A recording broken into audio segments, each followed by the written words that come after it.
Well, hello everybody, and welcome to the Midweek Rewind. My name is Matt Earsman, and we are actually in Brent's office that you might look familiar to you. But Pastor Brent is not here. We just broke in and we're hanging out in his office for 30 minutes. Why not?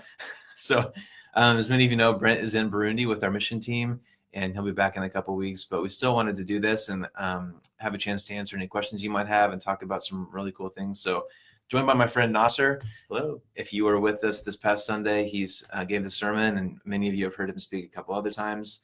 Nasser is an incredible guy. I had the privilege of introducing you on Sunday, You did. and to the services I called you an international man of mystery. Yeah, it's pretty accurate. Which is pretty much the only way to describe you and what you do.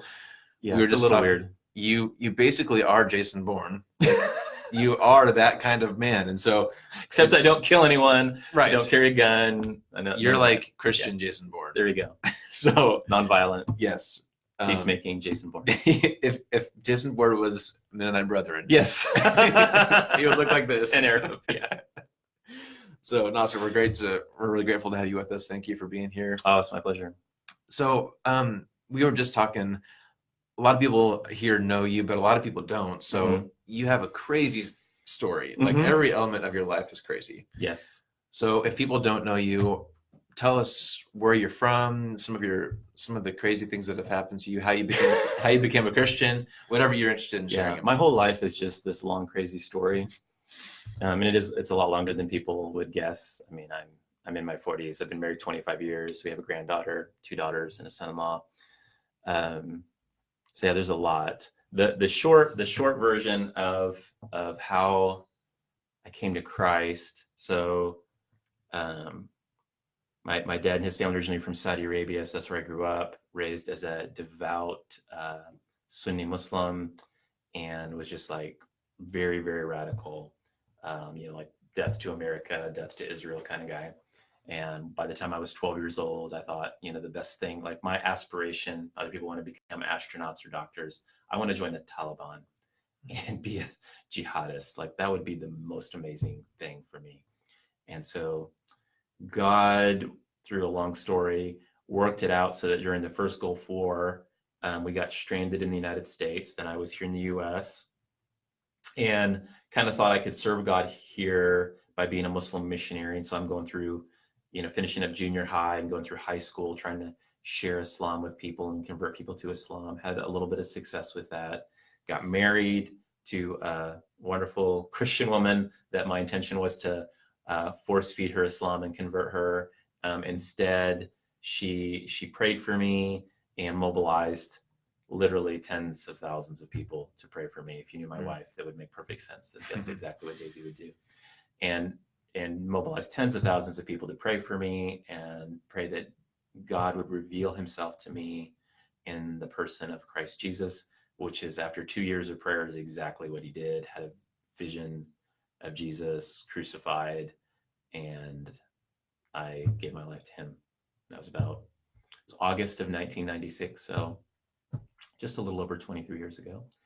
And that was the beginning then of my crazy, wild adventure with Jesus. Yeah, it's incredible. And I've heard a few more details of your story along the way. Yeah. And I know that when a Muslim becomes a Christian, that's a big deal. It is. And like your family didn't take that very well. And no, yeah, Islam is. I mean, for a Muslim person, Islam isn't just your religion; it's your cultural identity. It's your way of life.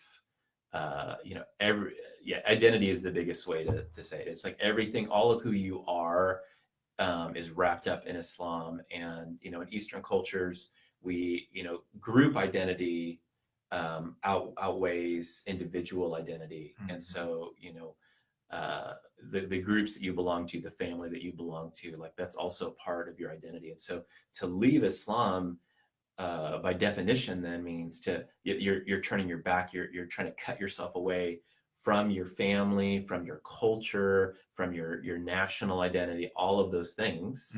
And so to tell your mom and dad, hey, I've decided to become a Christian, they're not thinking, oh, you've changed your religion. They're thinking, what they hear is my son or daughter hates me, hates the identity, hates the upbringing, hates everything that we've given to them. and is spitting in their face. It's stabbing them in the heart. And I don't know if you or anyone else who's watching has ever read Nabil Qureshi's book, Seeking Allah, Finding Jesus. But he does a great job in his book of taking you through the emotional heart journey of what it's like to even consider leaving Islam, and you love your family, and it's like, how could I hurt my family so bad as to leave Islam? Like, and he articulates that so well, and I definitely identify with that. That's incredible. That's something I feel like American Christians probably will never understand the depth of what that was like. Like, it's just such a contrast to what we're used to. And it would be like, I think for Americans, especially like people who have some heartbeat of patriotism in them, whether, they love country and flag and constitution and all of that. If it would be like, what if being a Christian meant you had to renounce your American citizenship and renounce America and say the founding fathers were deceived tools of Satan, like something extreme like that. And if you think, like, how would people in this culture react if you made that kind of statement, and they, be angry, upset, want to not be around you, or want to distance? Like, that's probably the closest thing I think Americans could come to of understanding what it means to leave Islam and follow Jesus. Yeah. Wow. Man, okay, so these 30 minutes are going to go way too fast. So we'll try to shorten your story. Maybe we'll come back to it. But So long story short, you were just telling me, I actually met you. You and I met going overseas on a mission. Right. To your first MB. 4 years ago. Yeah. 4 years ago. Yeah. So are we allowed to say where we went? I don't even know what all the I don't know. We went to one of the countries that First MB often sends missionaries to. It's in Europe. And it's not a place you would think of to go on a mission trip. They have really good fries there. They do. We can just say that. Yeah. And so I met you because we went on that trip together.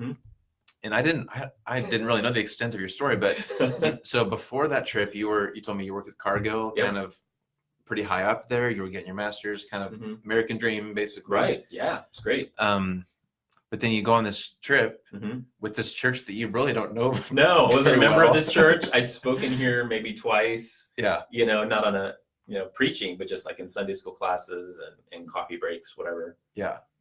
And so we don't have to go into all the details unless you want to, but that trip messed me up. Literally changed your life. And not just me. Yes. Like some other people, I think, on that trip. Yes. Were pretty much ruined. Like Travis Jost, who is in Burundi, where Brent is now. Yeah. So again, as much detail as you want, but so that trip, you go on that trip, God kind of rocks your world a little bit. And why don't you tell people what you're doing now as a result of that trip? Right. So I had a profound encounter with Jesus on that trip. Felt like he spoke to me in a very supernatural way, and he told me to wake up, and that he's building his kingdom right now, and I had a choice to either continue, sleepwalking through my life, living the American dream and trying to be a good Christian, or I could wake up and join him as he's building his kingdom in the nations. And so I thought, I'd like to do that. I don't know what that looks like. I don't know what that means for me. If that means, when we were still actually in country on the last day, I don't think you know this, it was raining, which was really good, because I was like walking the streets of the city crying and praying. And like, God, I don't know what's happening to me. If you want me to call my wife right now, like not go home, like stay in the country, call my wife and say, sell everything and get the next flight with our kids over here, because this is where we're called. Like, I was like, God, I don't want to make an emotional decision. Like, tell me, and I'll do that. And if it's not that, like, wherever you want to send me to China, send me to Brazil. It doesn't even have to be about, reaching Muslims, like reaching the lost anywhere. You've got my attention. I don't want to live like I've lived anymore. But when I don't know, like, what you want. So when I get back to Wichita, like, I'm not going to push to do anything. I'm not going to run and try to join a mission organization or anything. Like, I'm just going to wait for you to open doors. And if you open the door, I'll step through it, wherever it is. And so that's all I did. I prayed that, got home. I think we had like a little like time of sharing, like on a Wednesday or Thursday night or something here at the church, like the following week or so. And then it was just like, I was getting phone calls from people I'd never met, from organizations I'd never heard of. And I don't even, some of them I still to this day, I don't know full story of how they even heard about me or whatever. But I just started getting invited into things, like crazy things. Yeah. And I did what I told God I said I would do. I just said yes. And one thing led to another, led to another, led to another, led to me quitting my job and, you know, moving, leaving our house that we had, which was a nice house in College Hill. And we loved, it was our dream home, and leaving that behind and moving outside the city and all these kinds of things. And now I'm going to countries like I never thought I'd go, had no desire to ever go to. And there I am, just trying to hear God's voice and obey each day, like what we talked about on Sunday. Like the simple life of a disciple. And so what that looks like for you is you're regularly going to countries, a lot that are heavily Muslim usually. And maybe not very friendly to Christians. Some very unfriendly. And sometimes you literally just go to a country with no contacts, no plan. So usually there's at least one contact that's sort of the catalyst for bringing me there. But rarely is that person or group the real reason I'm there. Like I've kind of figured this out by now. Like I've been through this a few times. Like I've learned to expect, like there's actually usually another reason, an ulterior motive that God has for why he wants me in that country. There's somebody else there that I don't actually know that I'm supposed to meet and share a word with them, build a relationship with them, whatever. And that I never know before I get there. But I'm always looking and paying attention to what's going on around me. And sometimes I know in the moment, oh, God brought me here for this person or brought me here for this little underground church or what have you. And sometimes it's not till I'm on my way back and I'm reflecting on the trip. I'm like, oh, wait, that was a divine encounter. I need to make sure I follow up with that connection. It's crazy. Your life just boggles my mind. It boggles my mind. But another part of your life is you're actually doing a lot of that same kind of work here in Wichita. Right. And that's one thing we were talking, a lot of people may not know that there are a lot of immigrants and refugees from Muslim background countries that find themselves in Wichita. Right. So tell us about what you do. Yeah, we historically in Wichita have received a lot of refugees from Southeast Asia and Central Africa. But since the start of the Syrian civil war and everything with ISIS in Syria and Iraq, we have gotten also a lot of refugees from those nations and from nearby nations. We have refugees from Afghanistan, from Pakistan, from lots and lots of places in the Muslim world, and even people from Somalia are here. And what's wild and what I want a lot of American Christians to understand is a lot of these people, like in some of these countries, like if you just wanted to, you've had a heart for, let's say, Somalis, and you thought, I'd like to go to Somalia and share the gospel. Like, realistically, that's probably not going to happen. Like you may not even be able to get into the country in some of these places. And yet God, sometimes through really terrible things like civil wars and terrorism and all that, has brought these nations right to our doorstep. And so then the question is, what are we going to do about it? Are we going to let them just live and get sucked into the American dream and materialism and all of that? Or God has brought them near people that can actually share the gospel with them. Many of them come from places where there are no Christians at all. Like there's no Christian witness of any kind. Now they're in Wichita, where we have a lot of churches, like even just on this street. There's a church right across the street. Churches everywhere. Two, actually. The question is, will they hear the gospel while they're here? Some of them are going to be here for the long term. Some of them may only be here for 3 to 5 years. They're trying to go through asylum status and all of that. They may not get it. They may end up getting sent back. What are they going to go back with? Are they going to go back with Jesus? Are they going to go back with a picture of Christianity that just looks like America and the American dream? Or are they going to be transformed and go home, maybe even choose to go back home as missionaries, carrying the presence of God with them, filled with the Holy Spirit, ready to share with their neighbors and family back home who Jesus really is? And so I want to be a part of that. And so for a couple of years now, I've been praying with other friends in the city who feel the same way. Like, what do we do? Is there some work already happening that we're meant to partner with, or start something new? And long story short, in December of last year, a buddy of mine, Brian Richards, he and his family were missionaries in Macedonia, reaching Muslims for 20 years. So like this stuff is, in their DNA. And we were praying, and we both felt like God said, I want you to plant a church, but a different kind of church that's really stripped down, very Acts 2:42, just about the basics of, the teaching of the apostles, the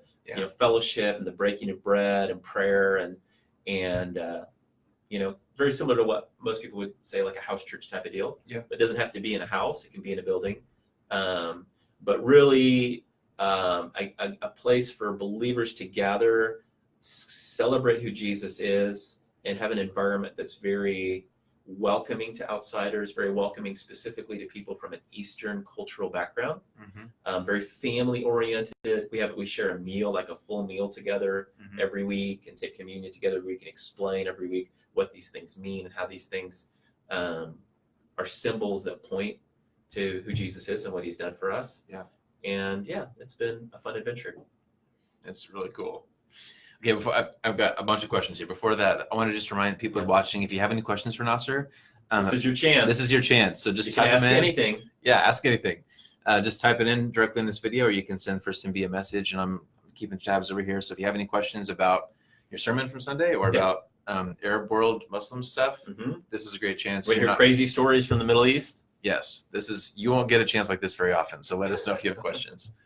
But that you led me to another question I had for you, is that between America and that part of the world and Muslims and Christians, I think largely because of the political climate, there's just so much fear and misunderstanding, and probably our view of Muslims in Iraq is not accurate. Right. And their view of American Christians probably isn't accurate. No, right. So do you want to talk about that a little bit and what you've seen, and maybe how can we bridge that gap a little bit better? Yeah. The stereotypes I think people in America have of Middle Eastern people is, what they see primarily on the news, right? Which is a lot of people fighting each other, blowing each other up, that kind of thing. And you would think that, people from the Middle East must just be like super violent and all, extremists. It's just, no, it's just those are the people that make the news. The majority of people in the Middle East, like people all over the world, they want basic things. They want to raise their families in an environment that's peaceful and secure, and have financially well off, and they want to live in a place that has a thriving economy and things like that, so that they can find work and their children can find work and get educated and all of these things. Like they want basically a lot of the same things.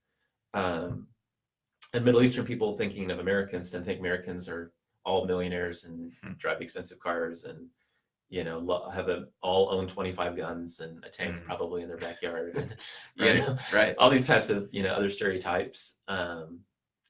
But the reality, we have a lot as humans. We have a lot more in common than we are different. There are differences, and the cultural differences between like Western culture and Eastern culture. I said this earlier, and again, it's in Western culture, there's much more of a value on individualism, on individual identity. In Eastern culture, the group is more important than the individual, and group identity, and the group succeeds or fails together. And so families are very much about like taking care of one another. You don't have this kind of American idea of like, I'm going to turn 18 and I'm going to move away from home and forge my own, destiny kind of thing. Like that's sort of a foreign thought to a lot of Eastern people, where instead it's more like, I'm going to grow up and I'm going to help take care of my family and take care of my mom and dad and my aunts and uncles. And we're going to thrive together and build up the family, and outside just the nuclear family, but the big family together is a very high value. They place a high value on hospitality that is just so hard for people to understand in America. Like Southern hospitality comes close, but even that, like you go to places in the Middle East as a stranger, and they not only will welcome you to their home, they'll feed you a lavish meal. There could be a poor family, and they'll give you, they'll slaughter their last goat to feed you as a stranger and let you sleep in the master bedroom. And I mean, just really over the top hospitality, which is one of the ways I think that Middle Eastern culture actually reflects the kingdom culture of Jesus. Every culture is different. And I think every culture has some good points, and they're good because they reflect the values of Christ. Just like every culture has some broken places because we are fallen human beings that don't reflect that culture. But So what can we do? Like if I come across what do you do? How you cross that gap? Part of it too is like you don't want to jump to don't make conclusions. assumptions. I don't want to see someone who maybe looks a little bit more like you than like me and just make up a backstory. Right. So I run into someone at Dillon's, what do I do? Say hello. Okay. You say hello. You treat them like a human being. You make Yeah. eye contact. You say hello. Mm-hmm. Usually you can tell, just making up some small talk Mm-hmm. very quickly if the person, like me, has lived here for a long time, Mm-hmm. or if maybe they're a recent arrival to the country. And if you can tell that, uh, it's there's nothing wrong with asking questions, Mm-hmm. sincere, Mm-hmm. curious questions like, oh, where are you from, and Yeah. what brought you here, and what was that like living there, Mm-hmm. and don't make assumptions about, even if you can tell maybe they've come from a Muslim background or a Mm-hmm. Hindu background or whatever. Don't assume that you know what that means for them. Yeah. Because there are 1.5 billion Muslims in the world. Mm-hmm. And many of them are nothing alike as far as even what they believe, like what that even means to like them. Christians, Right? I mean, yeah.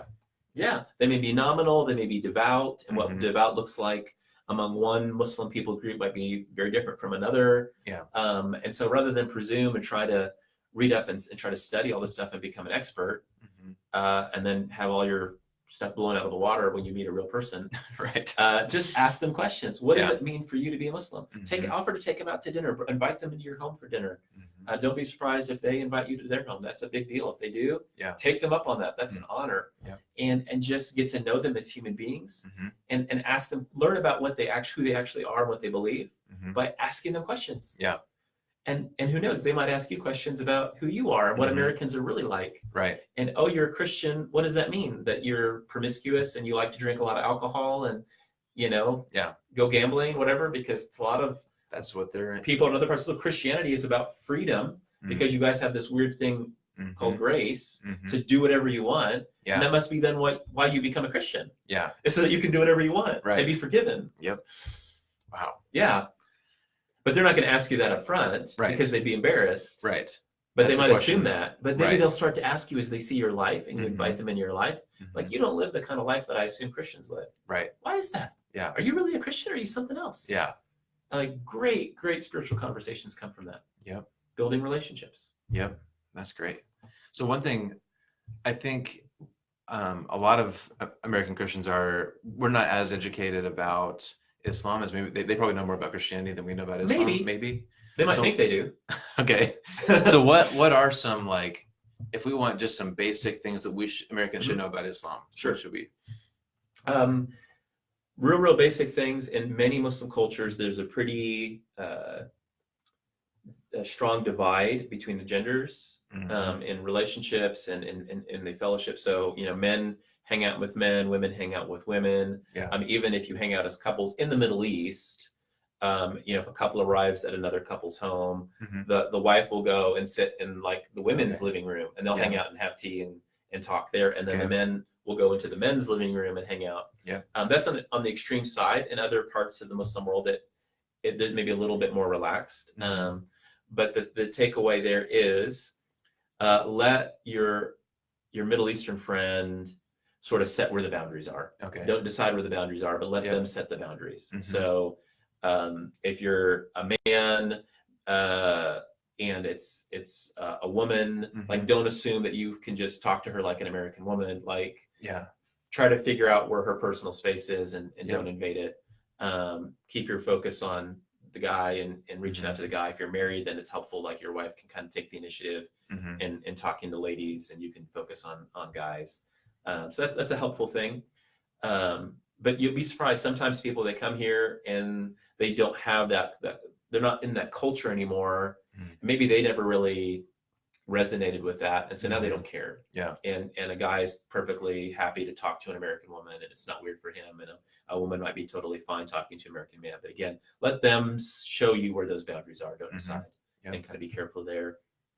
If they come from a Muslim culture, they've been raised to see pork as very unclean meat. Mhm. And so don't serve them pork or suggest that you take them out to Hog Wild or whatever Okay. as your first lunch together. And also, they've been raised in a culture where alcohol consumption is considered very sinful. Mhm. That doesn't mean that they don't drink alcohol. Yeah. They're in America because it's so easy and they're curious. And Yeah. sometimes, unfortunately, especially students from Middle Eastern countries come here and in university experiment with alcohol and other things and become addicted to it. Mhm. then they go home with those problems, and that just convinces people, yeah, This is the American this way is of the living. this is the American way of living. And but again, so don't offer to serve alcohol and that kind of thing. But Okay. besides pork and alcohol, you know, Yeah. you just ask them. Be cautious and Just be cautious about those things. Be polite, respectful. Yep. And ask lots of questions. Yeah. Okay, good. So again, we're going to run out of time quickly here, but you and I have talked enough where I know you have some stories that are just insane. Like it seems like things happen in that part of the world that just don't happen in this part of the world. Right. And you've experienced things that I may never experience. So if people you never know, you never know. But for people watching who maybe haven't heard some of those stories, what can you tell us about how God is at work in that part of the world? Or here, just any story you'd like to share with us. Oh, there's so many. But I want to highlight a story just because I want people to pray for this guy. We have a brother visiting us from a North African country this week. He's just here for a short time, just to spend some time with us, give us a chance to love on him and refresh him, wash his feet, and send him back where he's sharing the gospel boldly. So this guy gets saved in a country that has practically no believers at all. From a Muslim background, right? From a Muslim background, yeah. And came from a pretty devout Islamic family. And as soon as they found out he'd become a Christian, they threw him out of the house, cut off all contact with him. And this isn't actually a country, this is kind of shows you how crazy it is. This is one of the few countries where the laws of the land are fairly liberal. Like it's not illegal to be a Christian. Okay. But the culture is still very conservative. Okay. So even though it's not legal to persecute Christians, still happens. They're 0.00001%. Right. You know, more elderly people are abused than Christians in that country just because they're more elderly. Right. Right. Like that kind of a thing. And so nobody cares. No, they're invisible. And so this guy becomes a believer, and in a very short amount of time, this is very typical, loses everything. You know, he had a business, loses his business, you know, all kinds of things. Persecution comes. He the few possessions he owns, he sells, buys some cell phones, and opens up a stand in a market to just sell cell phones, try to figure out what life is going to be like. Well, some people in the town have heard that he's become a Christian. A small mob forms. They begin accusing him, calling him names, and then one thing leads to another, and they just suddenly begin spontaneously stoning him. So they stone him. He ends up on the ground. The last thing he remembers seeing is a guy standing over him with a 40-pound chunk of cement coming down on his head, and everything goes black.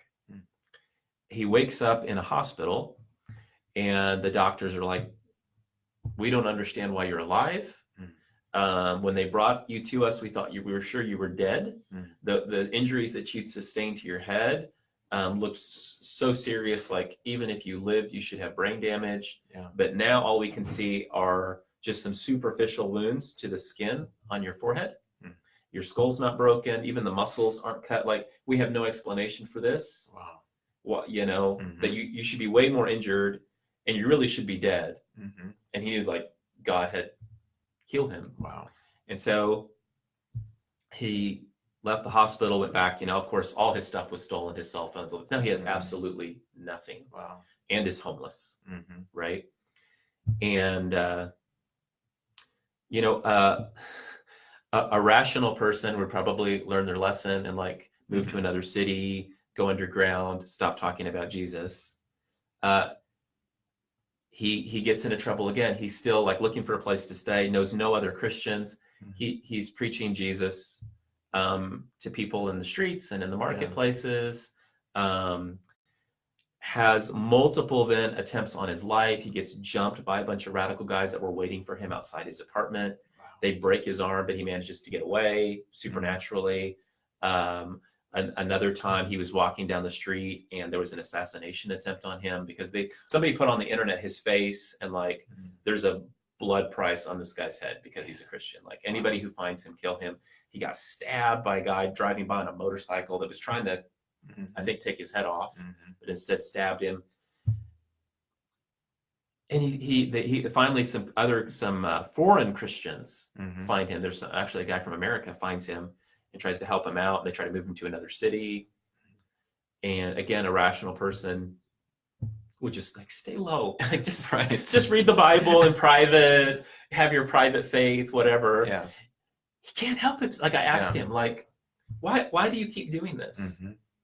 Not that I want him to stop, Right. but Right. I want him to say it. Right. And he said, he quoted to me, anybody who wants to try to keep his life in this world is going to lose it. Mm-hmm. Yeah. Wow. He's like, what is it better for me to be quiet Mm-hmm. and try to protect my life? Yeah. Not get beaten up, not get stabbed and stoned and all these things. Yeah. Jesus revealed himself to me for a reason. Mm-hmm. And how can I keep quiet about it? Like I can't Right. help myself. Yeah. I would literally explode, which is funny coming from an Arab guy. Right. I would literally explode if I didn't share with people about Jesus. Wow. That's incredible. And this guy, again, he's in Wichita right now, and we're just privileged and honored to be able to take care of and love this guy. But pray for guys like this, because they're rare, Mm-hmm. but God is raising up more and more apostolic leaders like this that he wants to use to build his church in places where it doesn't exist. Mm-hmm. And these guys are the real heroes. Like the things I get to do can be scary at times and crazy and all of that. But my calling and mission is to find people like this, brothers and sisters, and there's women like this too. Mm-hmm. And so that's even more Wow. crazy and radical. Yeah. Women, preaching the gospel publicly and doing these things, and they Mm-hmm. suffer terrible abuses.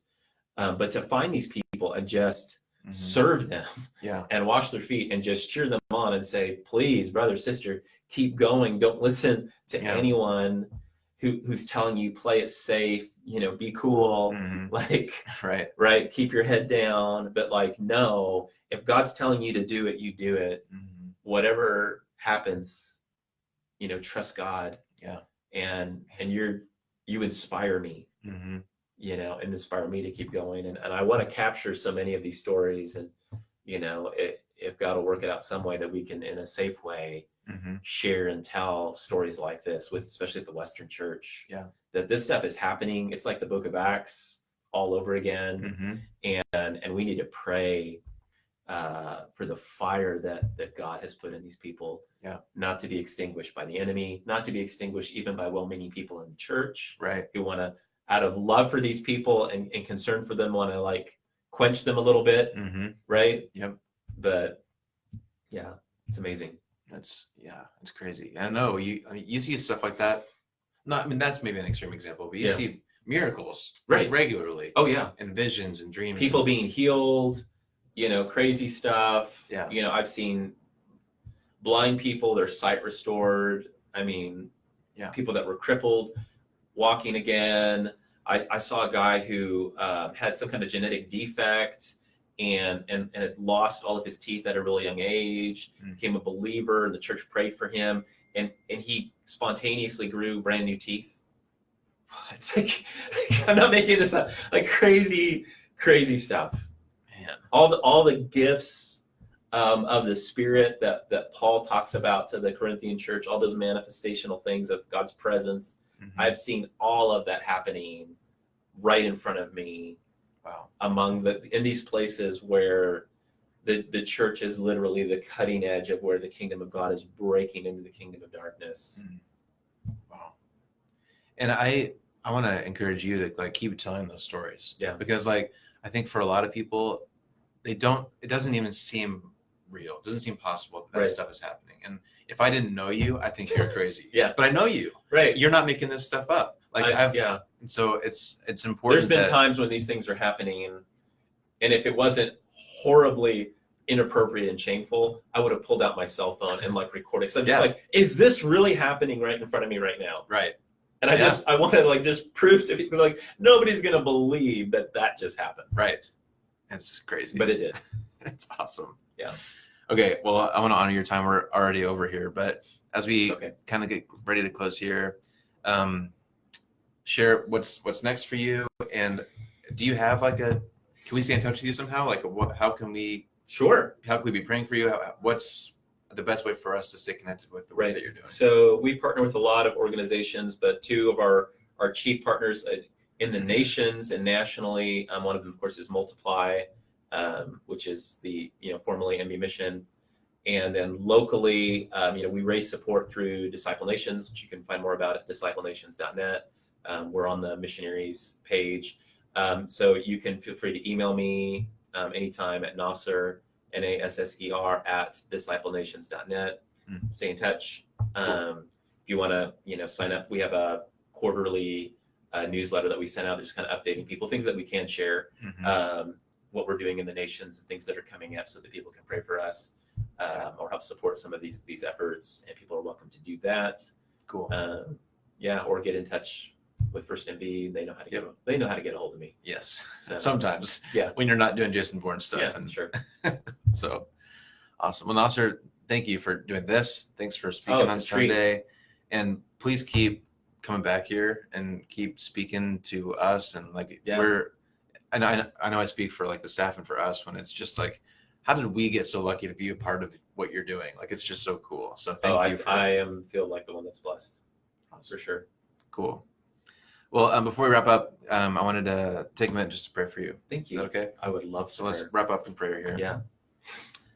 Lord, thank you for this time. Thank you for those who chose to watch with us. And thank you for my friend Nasser and for the call that you've given him. Yeah. And just for the miraculous ways that you're using him, both here locally and around the world. Yeah. We just pray for him as he continues to travel, sometimes to places that probably don't want him to be there for a variety of reasons. We just pray for continued protection for him and for his friends that he continues to meet in these places. Please continue to keep these saints safe as they're trying to do their best to further your word to this part of the world that needs to hear from you. So thank you for the stories that Nasser shared and the many, many more that I know he has of ways that you're working in miraculous ways. And please use those to encourage your church and to help all of us remember that you're alive around the world and not just in our part of the world, and that you're good to people, even if they're not seeking you you still love them and care for them. Yes. So I just pray for protection for Nasser and his family, for good health, that you would continue to bless his ministry and that many more would come to know you through Nasser and his friends doing this work. We pray for the specific friend that Nasser mentioned earlier this afternoon, that you would continue to reveal yourself to him and give him boldness in his community when he goes back home. Yes. And we just thank you for a chance to be a part of this work, and that you choose to use people like us to do things that we're not really equipped to do, but that you choose to use us through your power and through your spirit. And so we thank you for that. Please be with Nasser now as he leaves, and just watch over him and his family. Yes, thank you for the privilege of being a part of his life, and just continue to work through all of us to do your kingdom work around the world. In Jesus' name, amen. Amen. All right. Thank you, my friend. Thank you. Thanks to everybody watching. Thank you. One quick little announcement. So this upcoming Sunday is our Community Impact Sunday. So again, Pastor Brent is still not with us, but he actually did record a quick message before he left. So you'll actually see Brent on screen on Sunday. But we're going to do some cool things. So we will have a midweek rewind next week, but again, it's going to be a little bit different. So stay tuned for more information about what we're doing next week. We'll hope to see you Sunday and again next Thursday. So thanks for joining us. Yes. Thank you, my friend. Thank you. See you next time. Thank you.